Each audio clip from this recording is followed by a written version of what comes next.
अस्सलामुअलैकुम, आप देख रहे हैं आलिफ शोबे सीक्रेट्स। मशहूर अदाकार वसीम अब्बास की बेटी तो मशहूर अदाकारा और मॉडर्न निकली। आप भी देखेंगे तो अपनी आंखों पर यकीन ही नहीं कर पाएंगे। आइए जानते हैं मुकम्मल डिटेल्स और बायोग्राफी। उससे पहले अगर आप मेरे चैनल आलिफ शोबे सीक्रेट्स पर नए हैं तो मेरे चैनल को सब्सक्राइब कर दें, वीडियो को लाइक कर दें और बेल आइकन पर भी ज़रूर प्रेस कर दें। व्यूअर्स, मशहूर अदाकार अली अब्बास के साथ तो आपने वसीम अब्बास को कई बार देखा होगा। ये इनके बेटे हैं और अली अब्बास भी चूँकि एज अ एक्टर ही सर्व कर रहे हैं, तो हर कोई दोनों को काफ़ी बार स्क्रीन पर भी साथ में बाप बेटे का रोल अदा करते हुए देख चुका है और सब लोग ये जानते भी हैं।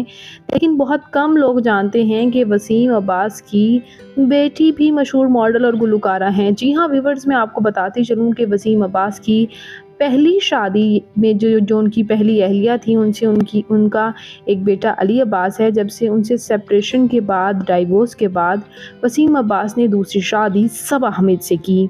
जी हाँ व्यूअर्स, सबा हमीद भी यहाँ याद रहे कि उनकी भी ये दूसरी शादी है। उन्होंने भी अपने पहले खामन से डाइवोर्स ली। तो सबा हमीद की बेटी मीशा शफ़ी जो हैं वो गुलकारा हैं, जो कि वसीम अब्बास की सौतेली बेटी हुई। और इसी तरह फ़ारिस शफ़ी भी वसीम अब्बास के सौतेले बाप हुए और सबा हमीद अली अब्बास की सौतेली माँ हैं। तो यूँ ये दोनों फैमिलीज़, सबा हमीद और वसीम अब्बास दोनों ने अपने लाइफ पार्टनर से डाइवोर्स के बाद शादी कर ली और अपने बच्चों को सौतेला बाप और सौतेली माँ का किरदार अदा कर रहे हैं उनकी ज़िंदगी में। तो व्यूअर्स, यूँ मशहूर मॉडल और गुलकारा मीशा शफ़ी वसीम अब्बास की बेटी हुई। तो व्यूवर्स, आपको वसीम अब्बास की बेटी कैसी लगी? कमेंट्स में अपनी कीमती राय का इज़हार ज़रूर कीजिएगा और मज़ीद अपडेट्स के लिए मेरे चैनल आलिफ शोबे सीक्रेट्स को ज़रूर सब्सक्राइब कर लें। अल्लाह निगहबान।